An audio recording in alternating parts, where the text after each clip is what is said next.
Well, it's a good evening from wherever you're watching us from. You're just in time for the 9 p.m. wrap, but weekend edition, live at our Orbit TV studios. I am your captain, Jesse Gitonga. Landing gears disengaged. Let's take off. You can join in the coverage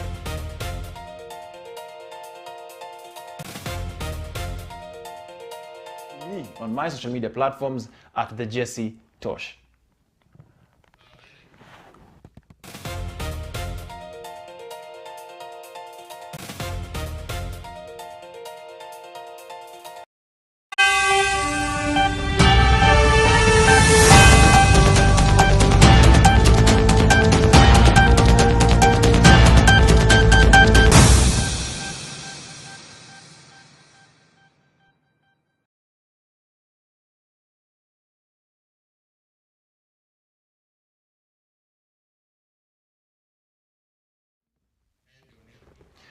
Thirteen students detained over a dormitory fire at Machakos School are expected to face arson charges related following a blaze that gutted part of the school's Musao's House Junior Dormitory and forced its indefinite closure.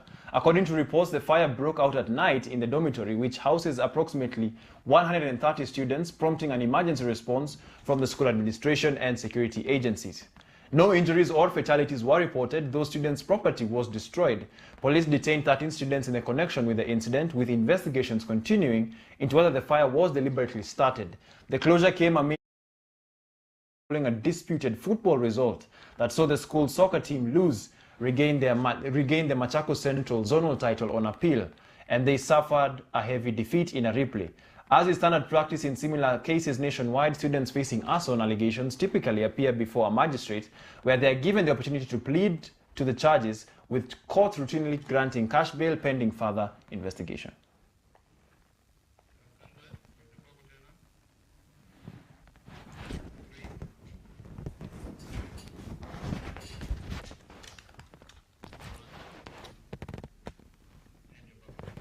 Infotrack Research and Consulting has disowned a poll circulating online that purportedly showed that the ruling UDA party leading ahead of the Olkalau parliamentary by-election, warning the public against trusting unverified surveys bearing its name. The disclaimer follows a pattern of fake polls falsely attributed to Infotrack that have circulated ahead of several recent by-elections and constituency races in Tongaren and Vihiga. The firm's regional research manager has previously urged the public to verify any poll through Infotrack's official website and social media channels, warning that survey results not published there are likely to be genuine.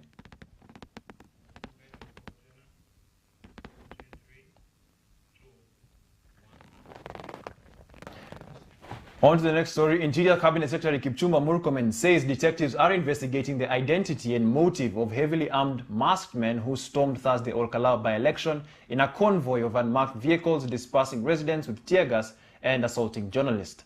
Speaking after opening a wellness and community services center in Trans Nzoia County, Murkomen confirmed that DCI officers had been deployed in civilian attire as part of the election security operation, but insisted this did not explain the masked gunmen filmed confronting voters. He stressed that only the Inspector General of Police commands the country's security forces, dismissing claims of any parallel security system operating in the country. The National Police said the DCI is actively probing the masked men's identities and motives, though critics including DCP leader Rigathi Gachagua have accused the government of complicity and labeled the investigation a public relations exercise. The controversy has been compounded by reports linking a vehicle used by the group to a sitting UDA member of parliament, an allegation the MP has denied.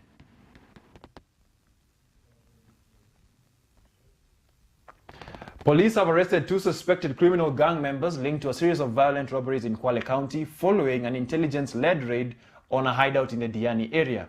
According to the National Police Service, officers based at Diani Police Station raided a hideout in the Ratinga area on July 17th, arresting the two suspects believed to be part of a criminal syndicate operating in the region.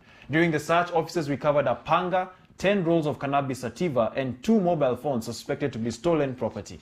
The recovered items have been secured at Diani Police Station as exhibits, and investigators are working to establish the phones' ownerships and any links to previously reported crimes.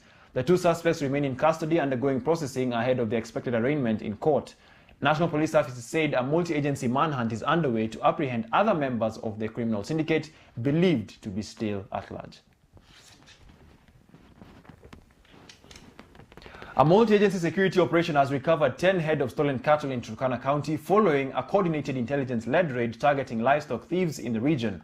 According to the National Police Service, the operation followed a stock theft incident report in Pokot North Sub-County, prompting a security team in Turkana to launch a swift intelligence-led pursuit after receiving credible information on the animals' whereabouts.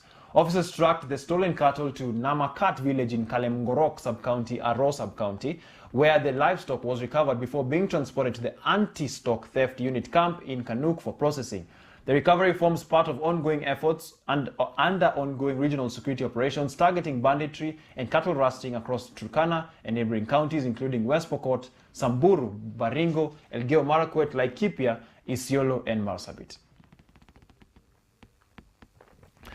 National Assembly Speaker Moses Wetangula has appealed to church leaders across Western Kenya to spearhead a voter registration drive, revealing that hundreds of thousands of residents in the region hold national ID cards but have not registered to vote. Speaking during a church fundraiser in Matungu constituency, Wetangula said research by regional leaders found that about 400,000 residents in Kakamega County and another 346,000 in Bungoma County possess national identification cards but remain unregistered as voters. He urged clergy and the Mothers Union to mobilize congregants to register with the IEBC without delay, describing voter registration as a civic responsibility.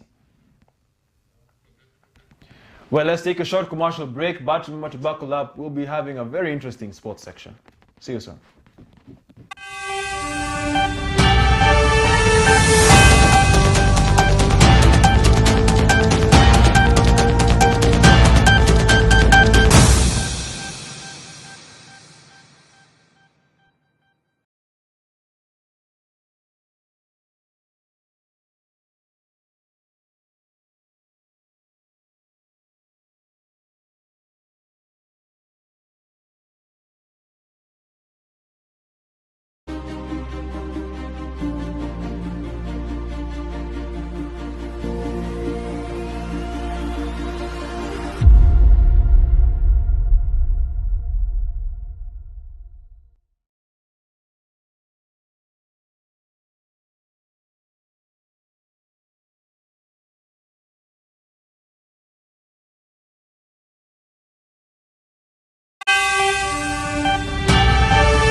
Welcome back. For those watching sports, this might be interesting. FIFA is celebrating the 2026 World Cup as a resounding triumph, with World Football's governing body declaring the tournament a success even before Sunday's final between defending champions Argentina and Spain. Despite pre-tournament concerns over sky-high prices, geopolitical tension and fears that expansion to 48 teams would dilute quality, the FIFA World Cup delivered what many are calling its usual intoxicating mix of drama and football brilliance. Small debutant nations made their mark early, with Cape Verde holding eventual finalist Spain to a goalless draw before nearly upsetting Argentina in the last 32, while Curacao, with a population of just 185,000, drew with Ecuador. Egypt reached the knockout rounds for the first time, leading Argentina 2-0 late in their match before eventually falling to a Lionel Messi-inspired comeback. The tournament's most astonishing controversy involved host nation, the United States, after it emerged that President Trump had personally intervened with FIFA President Gianni Infantino to delay one-game suspension against American striker Folarin Balogun ahead of the knockout clash with Belgium. The episode turned many neutrals against the host, and there was widespread celebration when Belgium went on to hand the US a 4-1 defeat. Despite the embarrassment, the controversy is unlikely to threaten Infantino's re-election prospects, with the Asian, African, and South American confederations already pledging their support for his 2027 bid. Infantino is expected to use the tournament's success as a mandate for further expansion, with a 64-team format for the 2030 World Cup already under discussion. Well, we have arrived at our destination. Hope you enjoyed the flight. I have been your one and only Captain Jesse Gitonga. Thank you for tuning in. Have a good night. Oh, and don't forget, I know, big success to Argentina versus Spain. Let me rush also to watch the match. See you soon.